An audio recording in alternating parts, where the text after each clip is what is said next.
बिस्मिल्लाहिर्रहमानिर्रहीम। अस्सलाम वालेकुम to all my students. I hope कि आप सब लोग जो है वो खैरियत से होंगे और अकाउंटिंग जो है वो एंजॉय कर रहे होंगे और कंटिन्यूसली अकाउंटिंग की प्रैक्टिस कर रहे होंगे। अकाउंटिंग आपको पता है is a game of practice, और प्रैक्टिस भी ऐसी कि जिसमें आपने रोज़ डेली बेसिस के ऊपर क्वेश्चंस जो हैं वो सॉल्व करने हैं। अगर आप डेली बेसिस पे नहीं करेंगे तो आप प्रैक्टिस में भूल जाएंगे और चीज़ें अल्टीमेटली जैसे जैसे आगे बढ़ेंगी वैसे वैसे पाइलअप होती चली जाएंगी। तो मेरी आपकी सजेशन ये है कि रोज़ाना एटलीस्ट एक सवाल, ठीक है नहीं, स्टार्ट में एक सवाल, फिर जैसे जैसे हम आगे बढ़ेंगे वैसे वैसे हर चैप्टर से एक सवाल। तो ऑटोमेटिकली एक चैप्टर एक सवाल करने में हार्डली इट टेक्स 2 मिनट्स या 5 मिनट्स, 2 to 5 मिनट्स के दरमियान एक सवाल हो जाता है बहुत आसानी से। तो अपने मसरूफ टाइम के अंदर एक स्टूडेंट की हैसियत से आपने यकीनन अकाउंटिंग के लिए 10 to 15 at least half an hour जो है वो ज़रूर निकाल लें। फिर जैसे जैसे आपकी ग्रिप बनती जाएगी, कॉन्फिडेंस बढ़ता जाएगा, तो डेफिनेटली आपको खुद इसके ऊपर जो है वो मज़ा आना शुरू हो जाएगा। तो आई होप कि आप जो है वो इसमें कंटिन्यू करेंगे। और पार्टनरशिप फॉर्मेशन का आज हम लास्ट लेक्चर ले रहे हैं, आज हम आखिरी क्लास ले रहे हैं पार्टनरशिप फॉर्मेशन की। आज की क्लास के एंड होने पर आपको पार्टनरशिप फॉर्मेशन पूरा कॉन्सेप्ट जो है वो क्लियर हो जाएगा और पास पेपर का कोई ऐसा सवाल नहीं होगा जो आप ना कर सकें, और इंशाल्लाह एग्जाम में भी आप इसको जो है वो कंप्लीटली तौर पे जो है वो एस करेंगे। तो जनाब स्टार्ट करते हैं पार्टनरशिप फॉर्मेशन का लास्ट टॉपिक। आज का टॉपिक लास्ट टॉपिक का जो है वो कंटिन्यूएशन है। लास्ट टॉपिक क्योंकि हमने जो है वो कुछ क्वेश्चंस हमने किए थे मार्केट वैल्यू के ऊपर और एग्रीड वैल्यू के ऊपर, तो आज की क्लास में हम जो है वो उसी चीज़ को दोबारा एक दफ़ा प्रैक्टिस करेंगे एक डिटेल्ड क्वेश्चन के। लास्ट टाइम सवाल जो था वो थोड़ा छोटा सा था, लेकिन अब क्योंकि ये एग्जाम में सवाल जो है मर्जर का काफ़ी डिटेल में आता है, तो आज की क्लास में हम इसको डिटेल में देखेंगे। एक दफा जल्दी से लास्ट कॉन्सेप्ट जो है वो रिवाइज कर लें। Let's revise the previous concept. आपसे कहा था मैंने कि जब एसेट्स की एग्रीड वैल्यू या मार्केट वैल्यू गिवन होती है तो फिर हम ओरिजिनल वैल्यूज को जो है वो ड्रॉप कर देते हैं, इग्नोर कर देते हैं और उसकी जगह पर नई वैल्यूज को जो है वो रिकॉर्ड करते हैं। इससे फर्क ये होता है कि डेफिनेटली आपका एसेट एक नए सिरे से, एक नई तरीके से न्यू बिजनेस में जो है वो शामिल होता है। तो आपने इसी तरीके से जो है वो काम करना है कि याद रखिएगा कि जो एसेट जिनकी वैल्यू गिवन हो सिर्फ वही चेंज होते हैं, वही रिकॉर्ड होते हैं। जो गिवन ना हो तो डेफिनेटली इसका मतलब ये है कि जो उसकी ओरिजिनल वैल्यू थी वही जो है वो इसकी आज की भी वैल्यू है, तो फिर अल्टीमेटली उसको बुक वैल्यू पे ही रिकॉर्ड किया जाएगा, ओरिजिनल वैल्यू पे ही रिकॉर्ड किया जाएगा, उसको चेंज नहीं किया जाएगा। यानी उन एसेट्स को इग्नोर नहीं करना है, उनको भी आपने जो है वो रिकॉर्ड करना है। सो ये उसका कॉन्सेप्ट है। कॉन्सेप्ट के जाने से पहले सवाल जरा डिस्कस करते हैं। आज की क्लास में हम जरा लायबिलिटी को भी जो है वो डिस्कस करेंगे कि लायबिलिटी भी समटाइम एग्रीड वैल्यू में जो है वो चेंज हो जाती है। चलिए जी स्टार्ट करते हैं। Let's discuss question number 21। 20 सवाल से कर चुके हैं। मेरा इंशाल्लाह आपके साथ ये जो है वो कमिटमेंट है कि मैं हर चैप्टर के आपको 25 सवाल जो है वो तकरीबन कराऊंगा। तो 25 सवाल एक बहुत अच्छा जो होता है वो क्वेश्चन बैंक होता है, प्रैक्टिस बैंक होता है। तो अगर आप 20-25 क्वेश्चन हर चैप्टर के कर लें, इट्स एम्पल प्रैक्टिस, आप बहुत अच्छी तरीके से अपना सेकेंड ईयर अकाउंटिंग का पेपर अटेम्प्ट कर सकते हैं। चलिए स्टार्ट करते हैं। सवाल क्वेश्चन नंबर 21, ये आपका 1998 के पास पेपर का सवाल है, काफी डिटेल्ड क्वेश्चन है। इसको थोड़ा सा कैमरा में नीचे कर दूं क्योंकि यहाँ से क्लियर नहीं हो रहा। यही ले आता हूं। Okay, so let's start. Can Karim and Rahim sole traders were doing business separately on January 1, 1997. Their balance sheet showed the following position. ठीक है जी, इन्होंने आपसे कहा जनाब कि दो आपके पास जो है वो ट्रेडर हैं जो अपना अलग अलग काम कर रहे हैं, करीम और रहीम।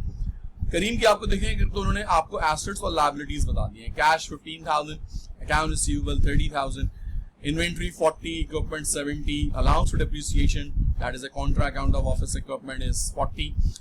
अगर हम इसकी बुक वैल्यू निकाल लें यहीं पर तो 40 minus 30 और 70 minus 40 is 30,000। Allowance for bad debts 3,000। अगर हम इसकी बुक वैल्यू निकाल लें तो अकाउंट रिसीवेबल की एक्चुअल वैल्यू है 30,000 और इसका बैड डेट्स जो हमने एस्टिमेट किया हुआ है वो हमने किया हुआ है 3,000। इट मींस दैट इसकी जो बुक वैल्यू बनती है that is 27,000 and accounts payable is 32। Same process goes to Rahim. Rahim को हम बाद में डिस्कस करते हैं। On January 1, 1997, they decide to form a partnership by merging their business. All the assets and liabilities were taken over to the new firm on the following agreed value. ठीक है जी, अब इन्होंने यहाँ पर आपसे जो है वो एक बड़ी इंपॉर्टेंट बात की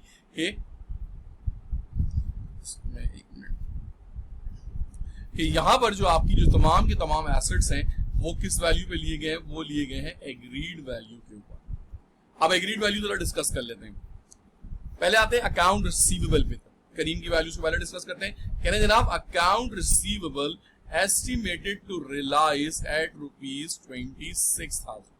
अगर हम इसकी ओरिजिनल वैल्यू देखें, बुक वैल्यू, तो 30,000 का ये टोटल के आपके पास इसकी ओरिजिनल वैल्यू थी, 3,000 का इसका बैड डेट था। तो अगर हम इन दोनों का डिफरेंस निकालें इसकी बुक वैल्यू का, तो ये बनता है डेफिनेटली 27,000। लेकिन हमने इसको नए बिजनेस के ऊपर जो एग्री किया है वो हमने 26 पे किया है। तो इसका मतलब ये होगा कि आप जब आप अकाउंट रिसीवेबल को रिकॉर्ड करेंगे तो इसके ओरिजिनल दोनों अकाउंट्स को आप लीव कर देंगे, और अकाउंट रिसीवेबल जो रिकॉर्ड होगा वो डायरेक्टली जो होगा वो एग्रीड वैल्यू के ऊपर होगा, दैट इज 26,000। ठीक है। Merchandise inventory is to be value at 42, original value थी इसकी 40, जबकि आपने इसको एग्री कर लिया है 42 के ऊपर। तो इसका मतलब ये है कि आप इसकी रीवैल्यूएशन वैल्यू को रिकॉर्ड करेंगे, that is 42,000। Office equipment value at 25। अगर हम ऑफिस इक्विपमेंट को देखें, original value is 70, depreciation is 40, 70 की कॉस्ट, 40 का डेप्रिसिएशन, बुक वैल्यू बनती थी 30, लेकिन हमने 30 पे इसको रिकॉर्ड नहीं करना। हमने इसकी जो एग्रीमेंट हुआ है, जो उसकी जो पार्टनरशिप डीड में जो उसकी एग्रीड वैल्यू डली है वो 25 डली है, तो डेफिनेटली हम इसको 25 पे जो है वो रिकॉर्ड करेंगे। And 1/2 of the liability be accepted. ठीक है, उन्होंने कहा जनाब कि कंपनी में जो नया बिजनेस बन रहा है उसमें सिर्फ और सिर्फ 1/2 का मतलब होता है 50%, यानी कि हाफ। तो अगर आप अकाउंट्स पेबल देखें तो अकाउंट्स पेबल की वैल्यू जिसकी है वो है 32, तो इसने 32 में से नए बिजनेस के अंदर सिर्फ और सिर्फ जो है वो हाफ यानी 16,000 को जो है वो रिकॉर्ड करना है। इसका मतलब ये हुआ कि हमने तकरीबन हर चीज को कैश की देखिए कभी भी कोई वैल्यू चेंज नहीं होगी। कैश कल भी 15,000 था, इसकी ना कोई एग्रीड वैल्यू होती है ना रिलायजेबल वैल्यू होती है, तो cash can never be change. तो कैश को डेफिनेटली हम 15,000 पे रिकॉर्ड करेंगे, और बाकी तमाम एसेट्स की बात ध्यान में रखिएगा। एंट्री बनाते हैं, मजीद आपको डिटेल में समझाता हूँ। आइए जनाब, पहले करीम की एंट्री बनाए। कैश याद रखिएगा 15,000 था, अकाउंट रिसीवेबल को हमने रिकॉर्ड किया था 26 पे, इन्वेंट्री रिकॉर्ड की थी 42 पे, और ऑफिस इक्विपमेंट रिकॉर्ड किया था 25 पे। ओरिजिनल सारी वैल्यूज लीव कर दी और बुक वैल्यूज को रिकॉर्ड कर लिया। अब जब ओरिजिनल वैल्यूज लीव कर दी तो उनके पुराने अकाउंट्स भी निल हो गए, अलाउंस ऑफ बैड डेट्स भी खत्म हो गया और अलाउंस फॉर डेप्रिसिएशन भी खत्म हो गया। डायरेक्टली आ गया अकाउंट्स पेबल के ऊपर, 1/2 के हिसाब से ये बनता है 16,000। दोनों का डिफरेंस निकाल लिया तो कैपिटल ऑफ करीम हमारे पास आ गया 92,000। Any issue? ऑब्वियसली बिल्कुल सही कहा आपने। अब आते हैं जनाब यहाँ पर रहीम की तरफ। रहीम की बात बिल्कुल यही है, और रहीम को भी आपने ऐसे ही करना है सॉल्व। 1 मिनट लीजिए और जरा रहीम को जहां वीडियो को पॉज करिए और रहीम की तरह एंट्री बना के दिखाइए कि रहीम का कैपिटल आपके हिसाब से इस प्रोसेस के थ्रू क्या आएगा। चलिए, वीडियो पॉज करने के बाद आपने जो है वो यहाँ पे रिकॉर्ड लिया होगा। मैं भी बता देता हूँ कि आपने अकाउंट रिसीवेबल को आपने रिकॉर्ड किया होगा 39 पे, इन्वेंट्री को रिकॉर्ड किया होगा 24 पे, इक्विपमेंट को रिकॉर्ड किया होगा 20,000 पे, कैश अपनी ओरिजिनल वैल्यू पर रहा होगा 20,000, और 1/3 of the liability, it means that 30,000 का जो थर्ड हिस्सा है, तीसरा हिस्सा है, दैट इज 10,000। तो आपने इसको रिकॉर्ड किया होगा 10,000 पे, जिसकी वजह से इसका कैपिटल निकला होगा दैट इज 93,000। तो पहला कैपिटल हमने निकाला था 92 जो कि करीम का था, दूसरा कैपिटल हमने निकाला 93 जो कि इसका कैपिटल आ गया। अब आते हैं इधर सवाल की दुआई तरफ और देखते हैं कि ये अब अगली पार्ट जो है वो क्या कह रहे हैं आपसे। अब आपसे ये क्या कह रहे हैं जनाब? आपसे कह रहे हैं Karim and Rahim decided that their capital in the new partnership will be ₹120 and ₹1 lakh. इसका मतलब आपने इनका कैपिटल को जो है वो इंक्रीज करना है, बढ़ाना है। 93 वाला जो कैपिटल था, 92 वाला जो कैपिटल था, उसको लेके जाना है 120 पे, और 93 वाला जो कैपिटल था यानी जो रहीम का कैपिटल था उसको लेकर जाना है 1 लाख पे। तो दोनों के कैपिटल की शॉर्टेज है, तो दोनों ही जो है वो कंपनी में इन्वेस्टमेंट करेंगे। जर्नल कंटिन्यू रहेगा, जर्नल चेंज नहीं करना। उसी जर्नल के अंदर आपने पहले करीम की एंट्री बनाई, फिर रहीम की एंट्री बनाई। अब उसके बाद उसकी एडजस्टमेंट सॉल्व करेंगे।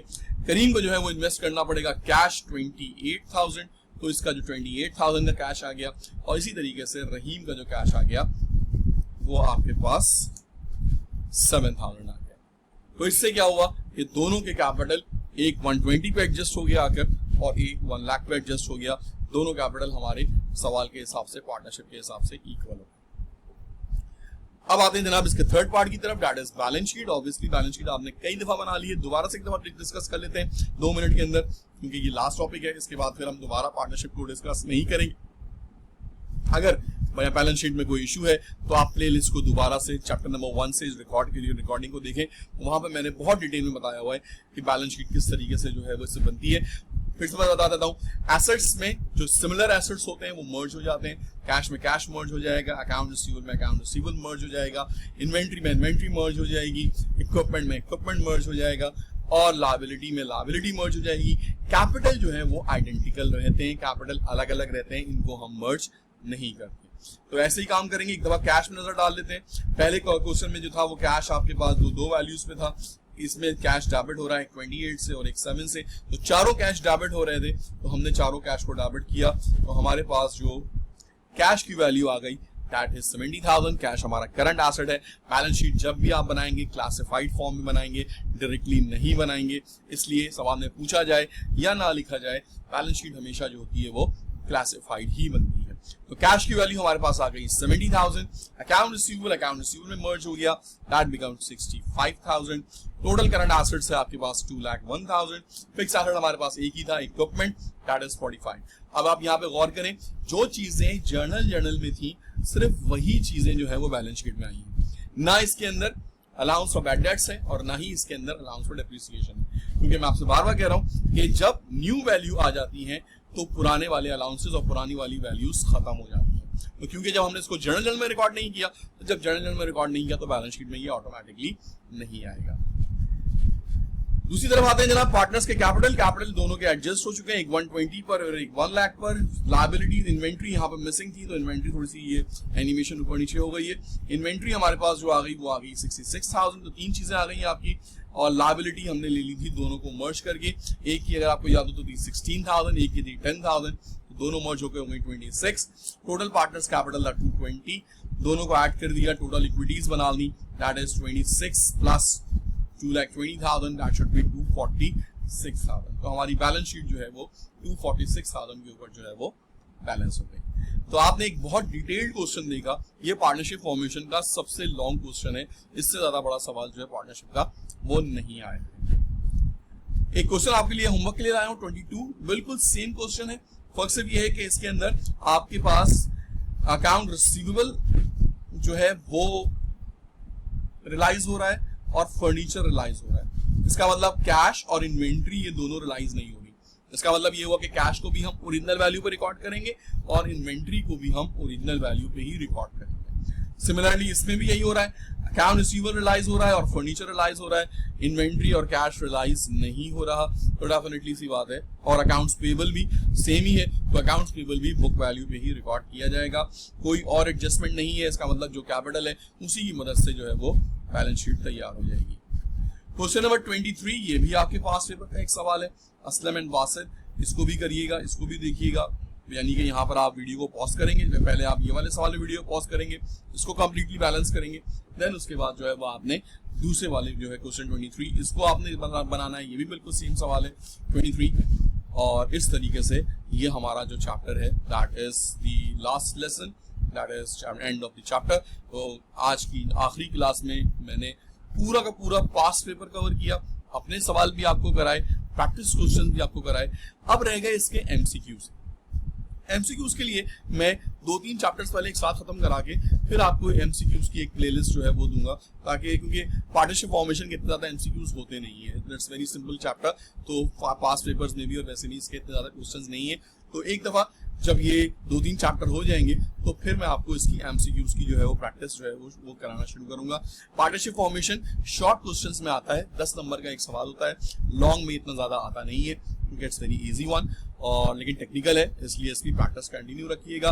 तो मैं आपसे ये उम्मीद करता हूँ कि इस चैप्टर को जो आपने तकरीबन 25 सवाल आपने तकरीबन सॉल्व किए इसकी प्रैक्टिस आप कंटिन्यू रखेंगे, और अगर कोई भी इशू होगा तो आप मुझसे जो है वो डिस्कस कर सकते हैं। और इसी तरीके से इंशाल्लाह from the next chapter we will start partnership division of profit and loss.